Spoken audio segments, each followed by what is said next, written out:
Namaskar. I am Dr. Anand Mohan, Chairman of Susrutha IVF Center, Pattambi, Palakkad District, Kerala. We have been talking about infertility, its psychosocial dimensions. We will continue to see what are the psychosocial issues involved with the problem of infertility.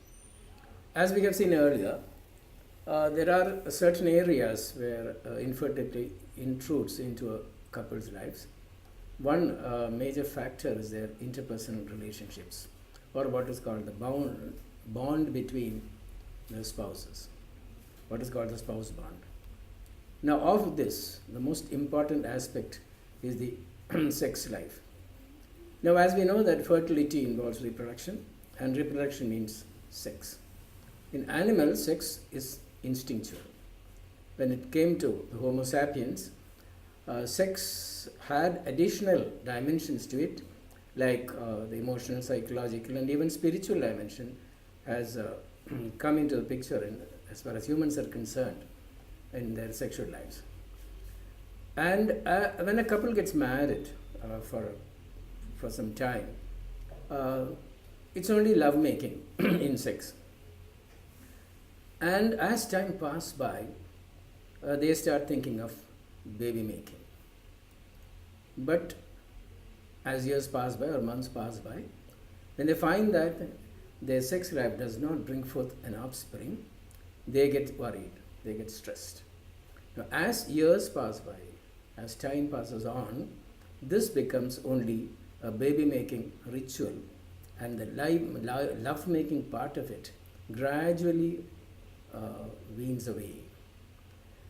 Now, when infertility intrudes into a couple's life, the couple consciously, unconsciously make the sexual act a solely baby-making ritual. Now, sex becomes a ritual, the sole aim of which is to produce a child. Performing sex for pleasure become sex for a product. What happens is that performing for pleasure becomes performing for a purpose, and when that purpose doesn't get materialized, it becomes it creates a lot of stress, and the sex becomes a lustreless ritual.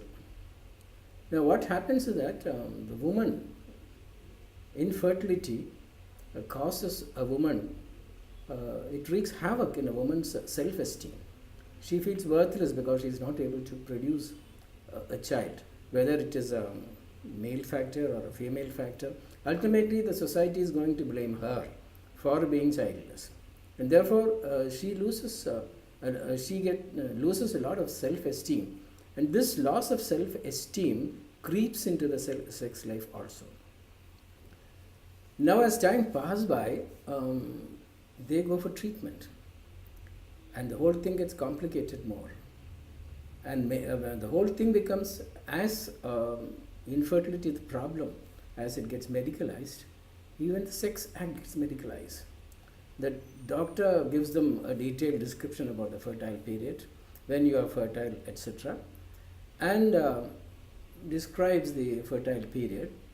So in medical parlance, what is called a timed intercourse.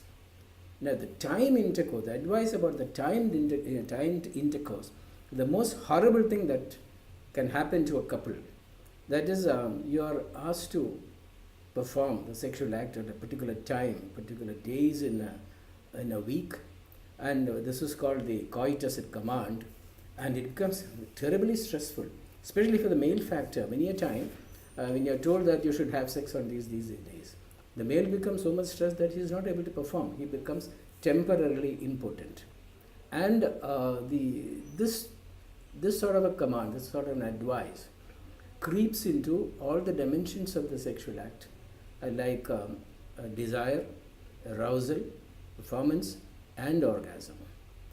Now, it is said that the couple will feel that the doctor is always present there in the bedroom, watching how they perform and how they should bring forth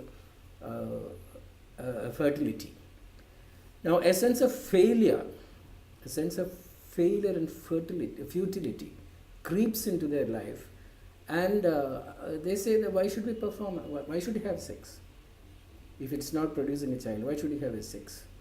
Now the whole performance gets reduced into a few days in a month, and many a time, need not be always, many a time, they try to keep away during the other days in the week, other days in the month, thinking that abstinence during those days which are not fertile, probably the doctor had told them that these are fertile days.